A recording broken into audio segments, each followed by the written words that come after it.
Welcome to the Sharpe Show, guys. I'm so happy to have you here. It is late tonight. Usually we go at 7. Today we went at 9. I was doing some other crazy stuff, trying to promote my show, and now we're here at 9 p.m. Guys, if you like what I'm saying, if you think this stuff is important, then do me a favor, like, comment, share. It does matter. Click those likes, click those comments, share it out there so people know this is happening. We have to grow our media. It really, really matters. I am very lucky this evening.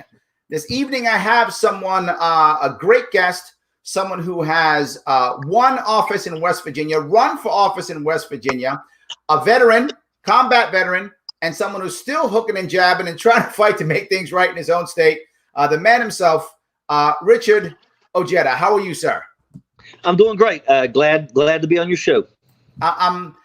The thing I want to bring up here is you seem to be a type of Democrat that isn't the norm.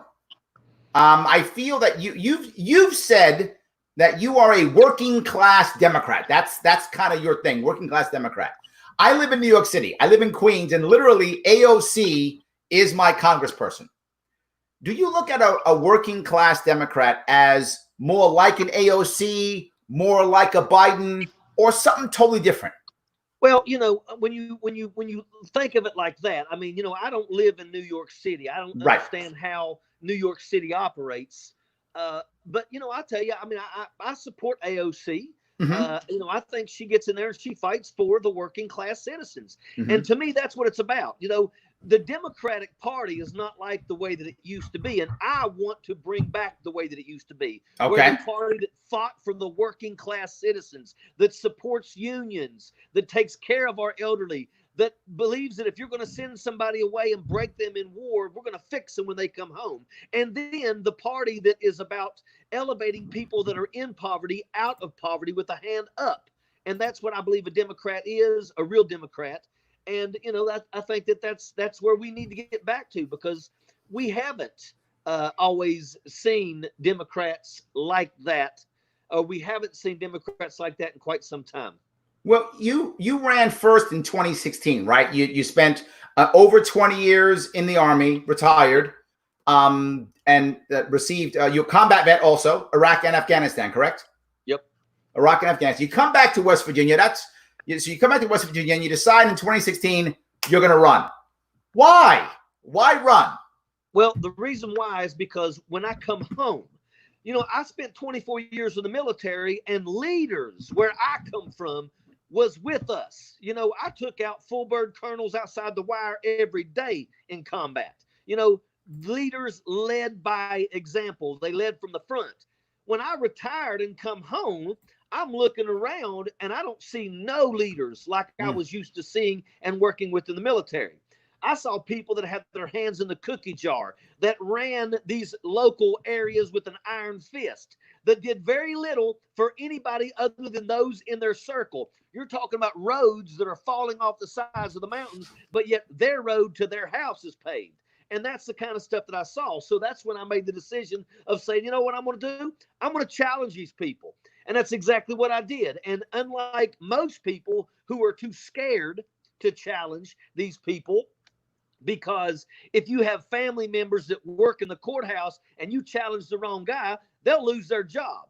But I'm retired military, so now, they can't touch me. Yeah, but why'd you pick Democrat? I'm not saying you should have gone either way, but aren't Democrats and Republicans, aren't they both corrupt? I mean, I've seen your commercials. You've attacked Pelosi as much as you've attacked, McConnell.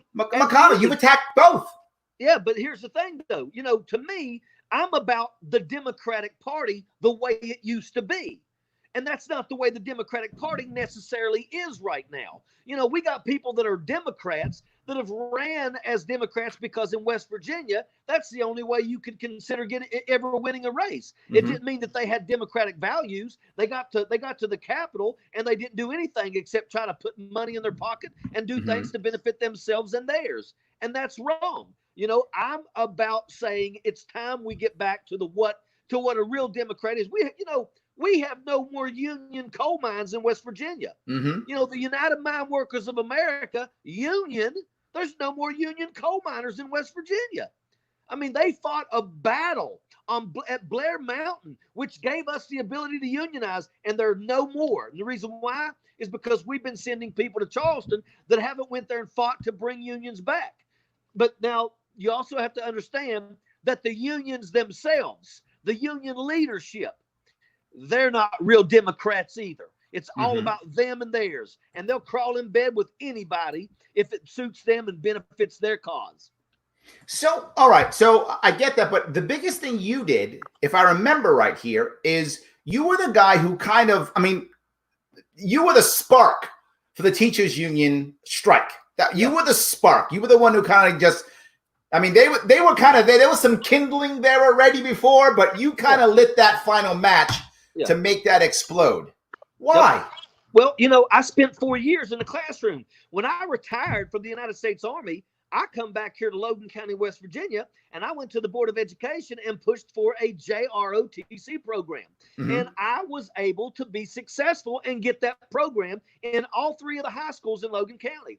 And it became an amazing program. But for 4 years, that's what I did. So I served side by side with teachers. Now, the pay that I received wasn't like what the teachers received. When you do a JROTC program, they pay you half of what you got when you was in the military active duty. And then your retirement makes it to where you're basically like you're still on active duty. Got it. Every day I'm sitting down with teachers and they're griping about their pay. They're griping about their insurance and all these things. School service personnel, bus drivers, cooks. I mean, the most decent meals these kids get are made at the school, but these people are living in poverty. So I'm a state senator. I'm sitting there, and I know that on the other side of the building and the House side, they're pushing legislation that's attacking tenure, which basically means I don't like teachers that have been here for a long time that have seen what right looks like to tell me what right looks like. So they want to go after tenure. And then I got some jackass on the Senate floor who's running his mouth about teachers. And I looked over at the guy next to me and I said, I'm tired of this. And he looked at me and he said, well, you go get him, Tiger. And I stood up and I took the microphone and I lit into these people. I had no idea until I got home later that day when I got a phone call from Mingo County Schools and they said, we're having a meeting and we want you here. So I drove to Mingo County to the schools. And when I got there, it was packed. And after about 20 minutes, I knew tomorrow they're on strike. And that's exactly what happened. So I don't know much about how it works in West Virginia. I'm in New York, obviously. So this is an ignorance question for me. How do you get the cash to pay for a broken school district, right? In New York, we just go into debt. That's all we do. We just go into debt. We had a lottery that didn't work. That's what we did in New York. What do you do in West Virginia? Well, the problem in West Virginia was the PEIA, the insurance. There was a time in West Virginia where insurance for teachers and school service personnel was free. But after time, they keep nickel and diming things away. And now they started a program called Go 365. Now, the Go 365 program said that, let's say if your wife was a teacher, she had to give them chest size, hip size, her weight, and all these things. And that's personal for a lot of people. And the thing said is if you lose 5 pounds, we're going to give you a $25 gift card for Walmart. But if you gain 5 pounds or you put an inch on your hips, we're going to raise your premiums. And that's what it was. And so it was an insurance issue. So you wanted to change how the insurance worked. The PEI was the number one issue concerning these teachers. But here's the thing. Underneath our feet in West Virginia, we are standing on the largest natural gas deposit in the world. And beneath that, they believe there's a second one that's even bigger. So we have an opportunity to make a lot of money with the natural gas. But guess what? our elected officials are selling it out. They're letting their pockets get greased, and they're not doing anything. We could absolutely pay for PEIA. All I said was, let's raise the natural gas severance 2.5% on gas leaving West Virginia. So let's use that to fund PEIA, and it could have done that. But of course, they stood up and they said, no, no, no, because Big Energy said, we don't want to do that. We want to get it for pennies on the dollar, like they did our timber and like they did our coal. It's no different. Our elected officials will crawl in bed with anybody who greases their pockets and gives them a daggone campaign contribution. So your issue, if I get it, is you're saying that West Virginia resources are being sold out to larger organizations, and people in West Virginia aren't getting the benefit. Like Alaska gets the benefit of its own oil. You're saying West Virginia doesn't get the benefit of its own natural resources. West Virginia gets nothing. Remember, we had coal. This nation was built by the steel that come from the coal that come from our mountains. Fact. And we are none the better. Our coal miners are dirt poor. Our coal miners are working 6 days a week, 12 hours a day. Some of them are driving 2 hours to work and 2 hours back from work. And they're barely making it, because you know what? It's not set up for anybody to make any money except the owners of the company. And they're robbing it blind. And they pay lobbyists to go into our capital and grease the pockets of these legislators that are supposed to be fighting for their constituents, but instead they're selling themselves out. And it's happening with every one of them. Ain't none of them worth a dime. And it goes on in West Virginia, and it goes on in the national level too. I'm the guy that said we should put body cameras on lobbyists. I gotta tell you, that part I just love. I know you're the anti-corruption guy. When you said body cameras on lobbyists, I was like, that's amazing. I guarantee you, your legislators will be far less likely to sell you out if they know that you are watching. I love that body cam. Oh my God, I'm so going to steal that. So this goes back though to you're always talking about anti-corruption, but I want to go to two different parts if I could. At one point you were kind of pro-Trump, and then at one point you kind of became pro-Bernie. Tell me how that worked. Explain that transition for me. First off, I was pro-Bernie. I was pro-Bernie from the beginning. Okay. The problem is Bernie Sanders won all 55 counties in West Virginia. And guess what they did? They gave it to Hillary Clinton. She didn't win not one single county in this state. They gave it to Hillary Clinton. Number one, it was almost like, why are you giving her Bernie's victory? So it was a bad taste in people's mouth to see her get rewarded for Bernie Sanders' work that he did. Got it. So you going to Trump was actually a rebellion against the Democratic establishment. Yes. Okay. But once again, you also got to remember too, I live in the coal fields of West Virginia. Coal mines is all we got. And but Donald Trump was saying, I'll bring back coal. Now, I know he can't bring back coal the way coal was, but the thing about it is until we get opportunities in West Virginia, don't pull the plug on coal, because that's all we got. And that was the reason. Those were the two reasons why I said, you know what, I'm gonna hold my nose and I'm gonna vote for this frigging guy. And that's exactly what I did. And let me tell you something. A week after the election, I realized it was the worst mistake ever. You know, he isn't doing anything for West Virginia. He come down here and put on a coal miner's cap and acted like he was working a shovel. That guy wouldn't know how to work a shovel. And let me tell you something. We have less coal jobs now than we did when he won president. And the truth is Murray Energy just filed for bankruptcy, and that's another 2,500 coal jobs gone in West Virginia. My state is dying, and nobody is throwing us a rope. So how does someone like you, who loves your state, who wants to move forward, your Democratic Party is not doing what you want them to do, your Republican Party is not doing what you want to do, how do you fix it? What's your next step in this battle you're still fighting for your state? Well, you got to understand that I'm always going to fight. I'm going to say never walk past something that you know is wrong and fail to make comment. For if you do, you have accepted a lower standard. I will not accept a lower standard. But you have to understand, I just ran for U.S. Senate, and I got done horrifically wrong. And I got people on the inside, unions, I have been 100% for unions, wholeheartedly. I'm the guy that says I'll go to Washington, D.C., and I'll pick a fist fight on day one to do anything in my power to get rid of right to work. And guess what? The unions stabbed me in the back. Not only did they get another guy to jump in at the last day to take votes away from me, but they chose to not endorse. How did I get every endorsement during my congressional race and now get zero? And the reason why is because Shelley Moore Capito voted yes on the coal miners' pension bill.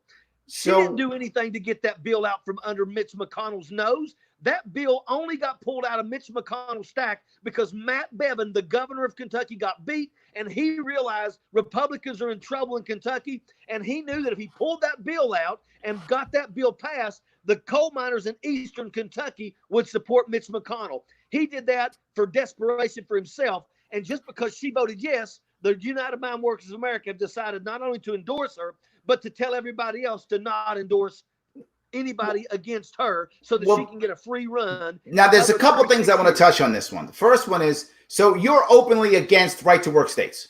Absolutely. But okay. The poorest ones out there. It's so, the right to work for less. Okay. The right to work for less. Okay. So you're openly against right to work. You support unions. I don't know many people who are more pro-union than you. I've seen what you've said. You talk about it all the time. Now I'm at the point where I support union members, the people that pay those dues, but I'm asking each and every one of them that they better start paying attention, because their dues are paying the salaries of people that are going up to the capitals and are crawling in bed with other people that are not thinking about their best interest. And that's exactly what's happened. We're sending a Republican that has never voted. She will never, ever fight right to work legislation. She's voted to give herself 6 pay raises, but has never voted to raise the minimum wage. She has never voted to support equal pay for men and women. I guarantee you she wants equal pay, but she doesn't think men and women in my state deserve equal pay. Garbage. Okay. She's garbage. Okay. So my worry here is I feel everything you're telling me, what I'm hearing from you, against right to work, you are for raising the minimum wage, you are for equal pay legally for men and for women. This sounds like perfect Democrat. Why isn't it landing? I'm a serious question. Why isn't it landing with this?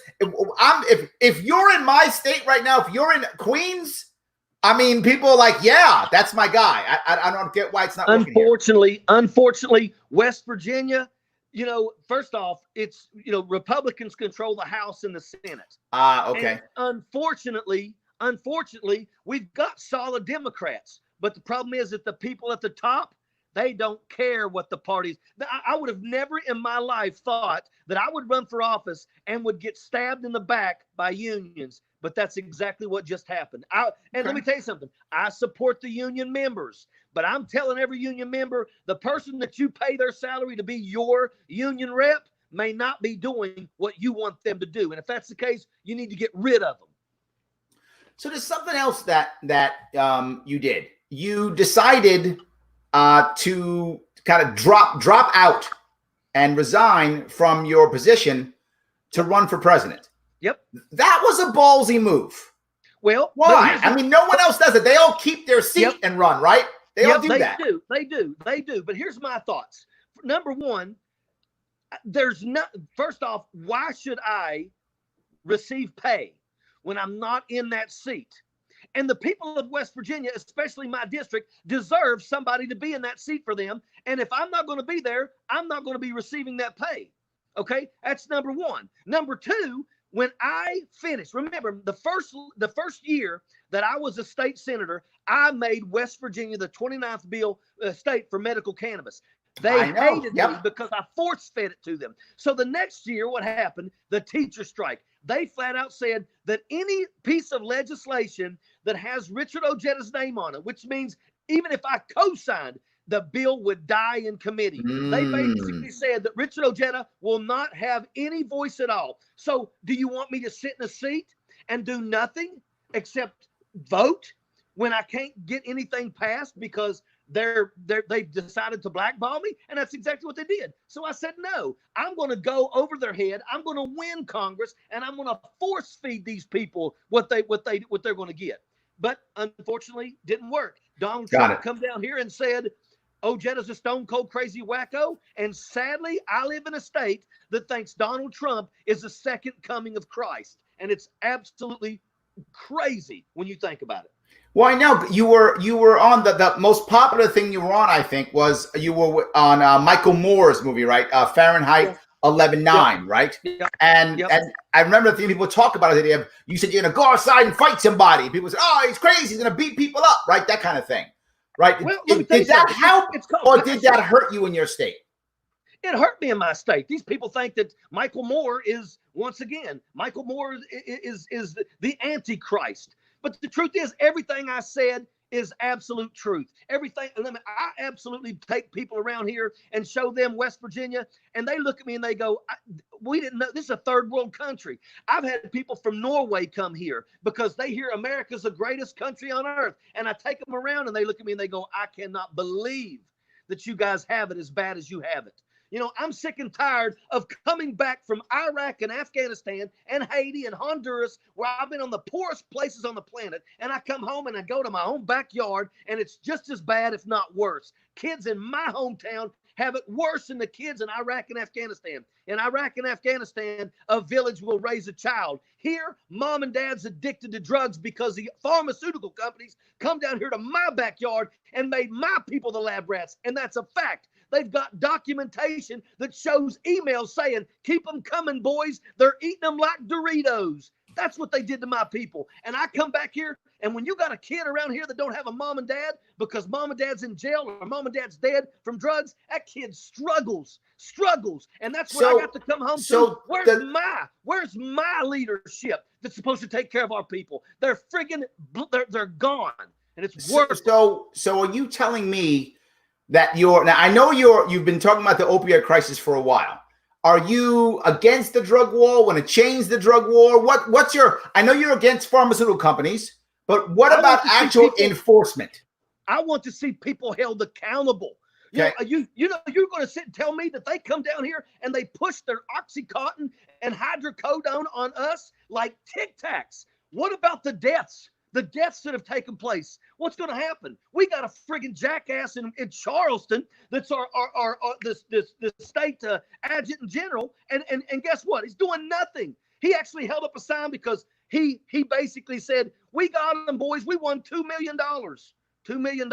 Other states are taking these people to court and winning billions of dollars for their citizens. And we got a guy whose wife was a lobbyist for the daggone pharmaceutical company. But hold on. I want to get here. I want to go here. Now, are you telling me that your goal is suing pharmaceutical companies? Is your goal ending the war on drugs? Is your goal? Well, first and foremost, I think we should open up our jails and let everybody in jail that's there because of marijuana charges go. Get out. Okay. Marijuana is not the evil. It's not the evil drug, and we know it's not. So that's number one. Number two, go after these pharmaceutical companies. These people preyed on my people. Nobody. You remember the small pharmacy? It's a tiny pharmacy. It's about the size of a restroom in your house. 9 million pain pills through that one little pharmacy. And it's not 15, 20 minutes away from where I live right now.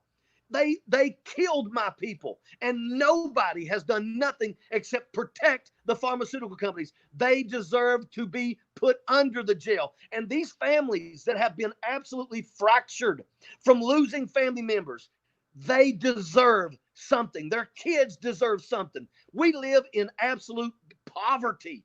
And we got nothing around here. And these people that have had their families fractured have nothing. If it wasn't for free lunch, these kids would starve. So okay, I hear what you're saying. I got you. I have a couple places like that in my city too, where they're kind of tough. Not the whole city. We have a lot of very rich places in New York City, also Manhattan, some areas like that. We've got some poor cities also, poor areas also. Are you telling me that you think an answer is when you sue the pharmaceutical companies, you spread the wealth? Are you telling me that how do you get the opportunity back into West Virginia? Yeah, well, number one, first and foremost, we need to have rehabilitation centers put up in every single community where I'm from. And I mean, literally every single community should have a rehabilitation center, because we have a serious amount of people that are absolutely lost due to these drugs. We got coal miners that got their shoulder hurt, their roof boulders, and they go to the doctor and they don't know. They just know that they're hurt.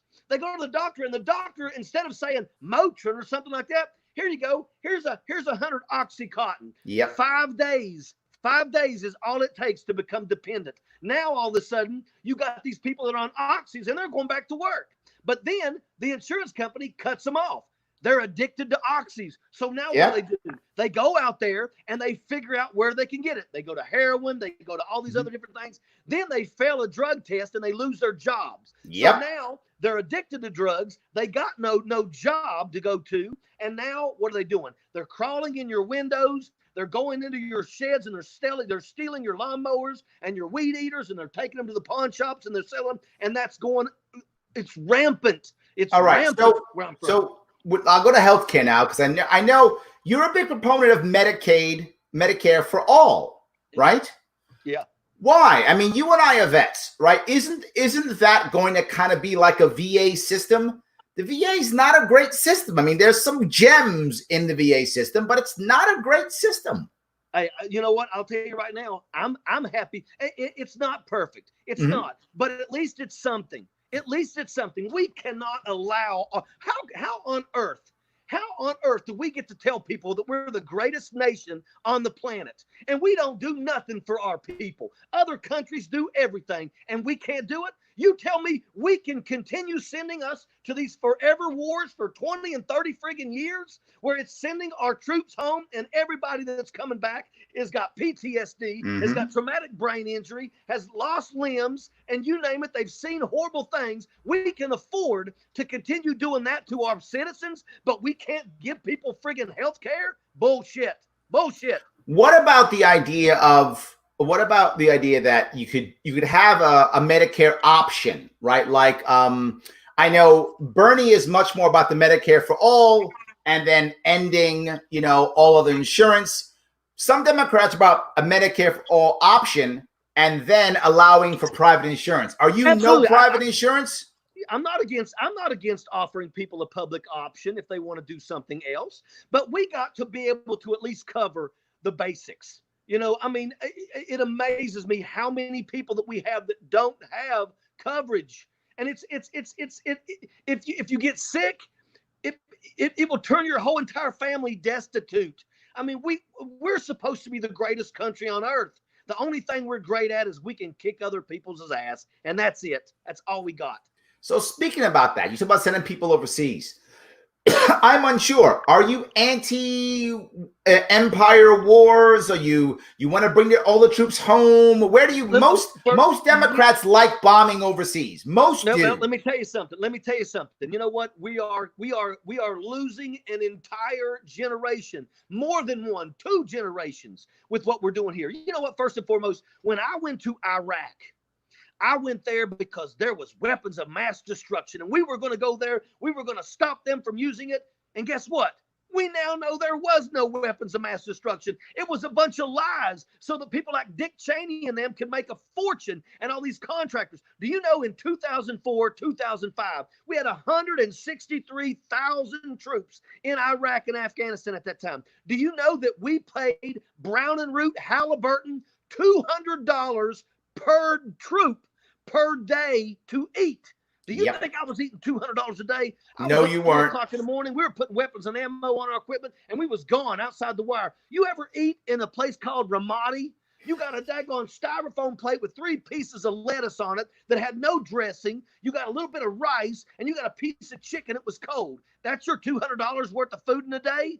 Garbage. It was nothing but fleecing our tax dollars, and we're still doing it. We're building roads in Afghanistan where the people only own 2 donkeys and a cart. They don't need 4 lanes, but we're doing it, and our soldiers are over there right now protecting these contractors that are making billions of dollars. Yep. Our guys are over there working their ass off, getting shot at, blown up, and killed for $20,000 a year. Bullshit. So you're saying end the wars and bring troops home, or no? Damn straight. End the wars. End the wars. There's no reason why we should be there. Let those people be alone. They don't want us over there, and we don't need to be there. And we need to go back and we need to pull people like Dick Cheney and them, and we need to have an investigation into them and see how much money they actually made off of the blood of our men and women. Okay. So being a veteran, I know most vets, not all, but most vets are pro-gun. Are you pro-Second Amendment? Are you a red flag laws guy? You think red flag laws are a good idea? Where are you? I'm pro-Second Amendment. I have guns, but I'm going to tell you this. We need to do something in this country to stop mass shootings that are taking place. There's no reason why mass shootings should be the norm. And that's what's happening in this country. You can't tell me that we can't make it to where a person that has mental issues to not be able to have gun. That we need to stop that. Number one, if you have a violent history, that should be a flag. No guns for you. If you're a part of any of these white supremacy groups or any type of gangs, you know, I said in the beginning, I said, open the jail cells and let the people with marijuana out. You know what we can do? You can absolutely let everybody know. Now, if you're a criminal and you get caught with a gun, no questions asked. You're going to fill that jail that we just emptied with those people for marijuana, and you're going to spend the next 20 years because you had a gun. And I don't give a shit if you're a blood, a crip, a white supremacist, a Nazi. If you're caught with a gun, your ass is going to be under a jail. And that's how we can stop the gun violence in this country. Now, is it perfect? No. But make no mistake about it, we need to do something to stop this from happening. Every time somebody shoots up a school or a church, what do we find out? Well, they had mental issues. Stop them from, and if you own a gun, you're responsible for your gun. You keep your gun locked up. If the next door neighbor, 6-year-old kid gets your gun and shoots somebody, it's your fault. Lock your guns. So get trigger locks. So if I'm hearing you right, you're pro Second Amendment, but you're also pro red flag laws. You think red flag laws are a good idea? Absolutely. I'm sick and tired. I'm sick and tired of watching people go to bed without children anymore because some jackass decided to go and shoot up a church. Unacceptable. Okay. So you think that the red flag laws will help and stop the shootings? Absolutely. Absolutely. Okay. We need to. And you know what? If you're a law-abiding citizen and you're not out there breaking the laws, it shouldn't bother you. I've got guns. I'm not worried about nobody coming here to take my guns. I'm a law-abiding citizen. It doesn't bother me at all. If you're a law-abiding citizen, you should be happy when they say, we're going to make sure crazies don't get guns. So let me then go to the next step, which is, that's a combination of the idea of red flag laws plus the empire, right? When you bring it together, you wind up having a surveillance state, right? You get a lot of people, NSA, FBI, TSA, right? CIA. Where do you stand on the surveillance state? What do you stand on the idea of people, look, the NSA knowing information, TSA patting you down, all those things? No, I'm not for that. I'm not for that. I think that if a person has done something in their past that basically highlights them as somebody that needs to be watched, somebody that needs to make sure we got to check they're a pervert, they're a pedophile. We should be able to check their computers to make sure they're not going back and looking at trying to find little kids. Those people need to be watched. But the average citizen that is not breaking the law absolutely should be able to do what they do and not have to worry about somebody over their shoulder watching everything that they do. Do you think the idea of watch lists are a good thing? Like, this guy, he ordered, Hitler's Mein Kampf off of the internet, and we should put him on a watch list. Yeah, the problem that we have when it comes to that is who's watching the people that are doing the watching. Sure. Because that's the problem. That's the problem that you have. Look, I mean, there has to be things. There has to be, fail safes in there to make sure that, these people that are doing this are not abusing the power that they have. I mean, that's part of it. But once again, like I said, if a person has done something that makes them definitely someone that we should be having a check by their name, so we're keeping our eyes on the things that they're doing, absolutely. I have no problems with that. But the average citizen, no. Okay. So let me go, if I could, to, I know you're a proponent of the new Green Deal, right? Yeah. Yeah. At the same time, I'm hearing you're saying that West Virginia has a lot of gas and a lot of natural gas that could help out your people, right? If you're able to do something like the Alaska idea where the people get some type of benefit from the gas. That's kind of anti-New Green Deal, though. How do you square that circle? You know what? But here's the thing, though. See, in my state, we have nothing. We have coal mines. We have natural gas. Natural gas is killing coal. We know that. You know, you can get done with natural gas. It's much cheaper. It's much more efficient. But at the end of the day, it's not helping out our people. The moment that the straw is inserted in the cup, they don't need you anymore. They don't need to hire people to do that. So you lose your job. You know, the people are not getting what they deserve. You know, they've already tried numerous times in West Virginia to do things like shooting off to the left and the right and taking people's minerals under their yard, but they don't get no say in it. I mean, our people are getting nothing from any of this. You know, I want to make sure before you pull the plug on our only capabilities, then first make sure that you bring opportunities here so that our coal miners can transition to jobs that can mirror the pay. You don't want to make $85,000 a year and then get told, well, you got Wendy's, McDonald's. You can't do that. We deserve better. We built this nation. This nation was built from the coal, from our mountains. And let me tell you something. When the rich wage war, it's the poor who fight and die. Nobody has ever answered this nation's call more than West Virginians. I'm living in Logan County, West Virginia. We sent more people to Vietnam than any county in America. That's a fact. Is that true? That's a fact. That's a fact. That's amazing. And let me tell you, but that's the thing. You know, back in Vietnam, buses pulled up on graduation day, and you got on the bus and you went straight to the recruiting office. You know, we have fought hard for this nation. We deserve some respect. And it's a shame that we're always 48th, 49th, and 50th in everything. We deserve more. Okay. So I'll go someplace that's a little bit off topic here. You consider yourself, for a Democrat, you consider yourself pro-life. Most Democrats aren't. Well, hold on. They have taken the term pro-life. The Republicans have taken the term pro-life, and it's all a bunch of BS. Okay? First off, nobody wants abortion. Okay? If a person has to have an abortion, it's going to be tough. But these people have said that they're pro-life and they're only pro-birth. They don't give a shit about the child after the child is born. They don't care to feed the child, to clothe the child, to educate the child. They cut every program. It's all about just the Republicans. Here, think about this.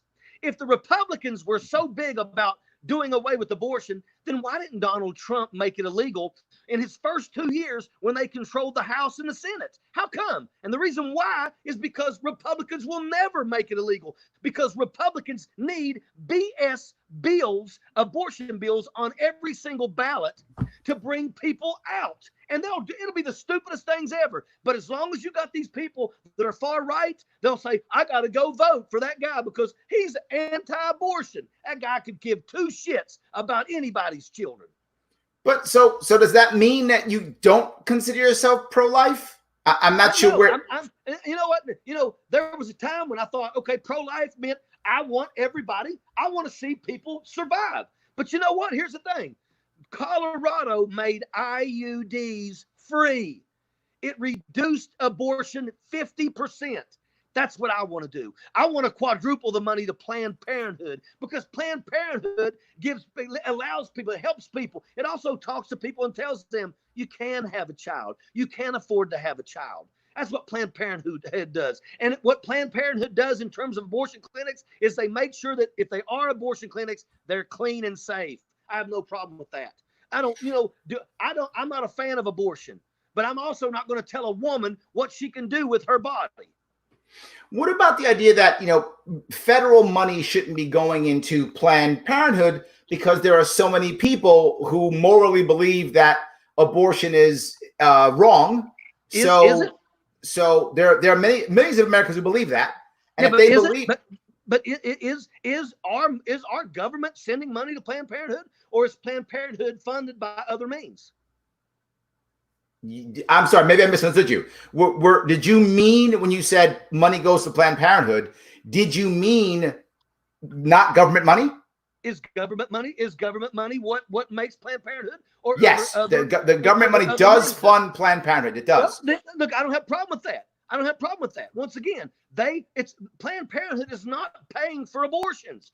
They're just making sure that if there are abortion clinics, that they are clean.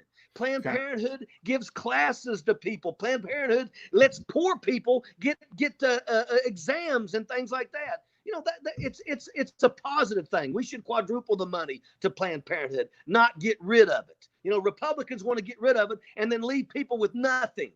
You know, but then again, too, you know, all your Republicans that are screaming pro-life, pro-life, pro-life. Let me tell you, everybody's pro-life until the daggone stripper or the daggone secretary gets pregnant.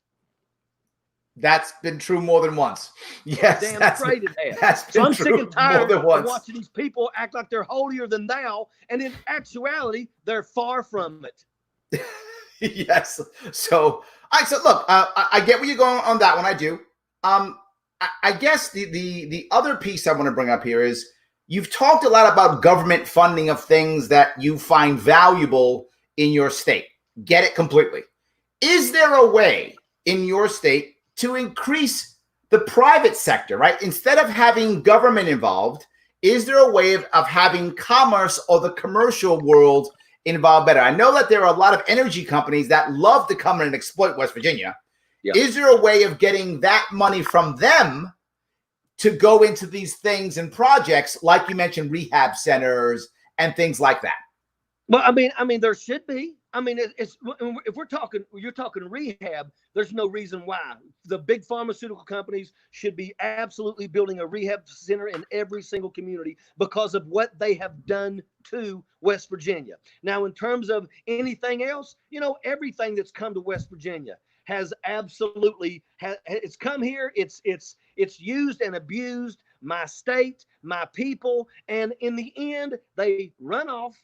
And my people are none the better. And now what they've done is companies have figured out all we have to do is file for bankruptcy and we can get out of even paying the retirements of these people. And that's exactly what they do. My state has been used and abused for far, far, far too many years. And the truth is I'm leaving. I'm leaving West Virginia. I'm leaving West Virginia. Oh, I'm sorry to hear that. West Virginia because I fought so hard for this place. I have made myself public enemy number one. I was almost murdered. I got 58 metal plates in my face from brass knuckles because I stood up against these corrupt bastards in my own daggone area. But you know what, though? I'm sick and tired of sticking my neck out there, busting my ass for people, and I can't even win an election. I can't even get the unions to support me. You know why? Because they will crawl in bed with the daggone Republicans if it benefits them. I'm sick and tired of fighting for a state and getting kicked in the teeth. And in the end, my family is none the better. I'm done. No, I get it. I remember that guy got 5 years for that, didn't he? No, he didn't do 6 months. Is that right?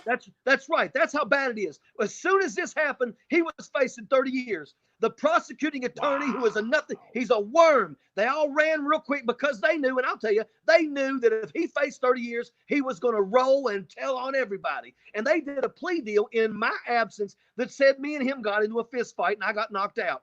I got a pipe to the back of the head and 8 broken bones in my face with brass knuckles. Wow. And they know that let me tell you something. Do you know that my medical records were stolen from the VA hospital? That guy didn't do 2 months. I have never received justice in this state. I've busted my ass. I've bled for this state. I served 24 years in the military. I come home, started a nonprofit organization, sent 6,000 kids in this county to school with new shoes on their feet, served over 10,000 meals, pulled over 1,000 tires out of the creeks, did all that. And what have I got to show for it other than a jacked up x-ray? It is what it is. I fought so hard for these people. But the bad part here is you could lay a golden egg in somebody's yard, and where I'm from, they'll look at you and they'll go, I wanted 2. Done. Done. And I'm not going to lose any sleep over it either. So do you know where you're heading right now? Have you decided? I'm going to North Carolina. I'm going to go to North Carolina. I'm going to live pretty close to Fort Bragg. Spent almost 20 years at Fort Bragg alone. You know, I love it down there. My family loves it down there. My whole entire family's going. All of my family, my sisters, my parents, my in-laws, we're all moving. We just bought 19 acres. We're going to build us a compound. So let's go there. Is that it for you in politics, or is there something else happening? Are you going to run in North Carolina? Are you going to do something else, you think, or no? I don't know. You know, I don't sit silent when I see things are wrong. You know, I'm not saying that I'm not going to get into politics, but I'm going to go there and I'm going to start focusing on taking care of me and my family. I have spent a lot of time, you know, away from my family. I come home and I wanted to be with my family. I'd spent years away. Literally the last 10 years, 6 of them were pretty much gone. So I wanted to come home and be with my family. And I wanted to spend the last couple of years of school with my kids, you know, and at the end of the day, I just got kicked in the teeth. You know, I'm going to go to North Carolina and I'm going to start focusing on me. I'm going to start focusing on maybe doing some business deals that can benefit me and my family. Maybe that's what I need to do, because I'm sick and tired of getting kicked in the teeth when nobody fights like me. Nobody fights like me. You put me up in front of a politician anywhere and I'll light people's asses up. But the truth is people look at me and they say, well, you're so angry. If you're not angry, your ass is still asleep. All right. No, I get where you're coming from. You're going to be able to go there in North Carolina. I'm sure there'll be pro-union people who'll be happy to see you and get your passion again. I'm sure that will happen. If unions want somebody that will fist fight for unions, I'm the kind of guy that says, if you want to come to my hometown and take our jobs as a scab, you should get your ass whipped in the process. Well, I'm a huge supporter of unions. But if the union leadership is going to crawl in bed with the Republicans, the people that push right to work, then they don't need me, because we're not going to get along. Gotcha. Good. Well, look, I'm happy that you came aboard. Is there anything you want to talk about before we wrap this up? No, I appreciate this. You know, I know, you know, I say the things, I say what I'm me. I'm not perfect. I'm not. None of us are. But you know what? I know that deep down, I try to help people. Deep down, I try my best to help people have a better life. You know, I try so hard for people. I've worked so hard for my state, but sadly, it doesn't matter. Where I come from, people absolutely, if it's what did you do for me today? You know, I made West Virginia the 29th state because I knew that marijuana helps people with multiple sclerosis, severe ADHD, PTSD, Parkinson's disease. You show me a police officer and a firefighter that's done that job for 5 years, and I'll show you somebody who has a hard time sleeping at night. They should have cannabis, the ability for cannabis to be able to sleep at night. I support that. I put my neck out for that stuff. And what did I get? I become public enemy number one. It is what it is. Okay. Look, for those people who want more information on you, they can head to your Facebook page. Right. You know, I have a Facebook page. It's got almost 80,000 followers. Click it, follow me. I have a Twitter page that's got 56,000. Please, I'm trying to build up more. I'm going to start doing live videos from there more. I do live videos like this. I do live videos like this about once or twice a week on Facebook, and I'm started doing them on a Periscope for Twitter as well. So if you like what I say, by all means, follow me. If you want to argue, by all means, follow me, because make no mistake about it, I'll throw back. I had a feeling you would. All right. I want to say thank you so much, Richard. I appreciate you coming. Everyone, thank you so much for watching. I hope it was interesting and fun, and we got to see somebody that we usually don't get to see. So I thought it was interesting and great. Thank you, guys. I appreciate you listening this evening.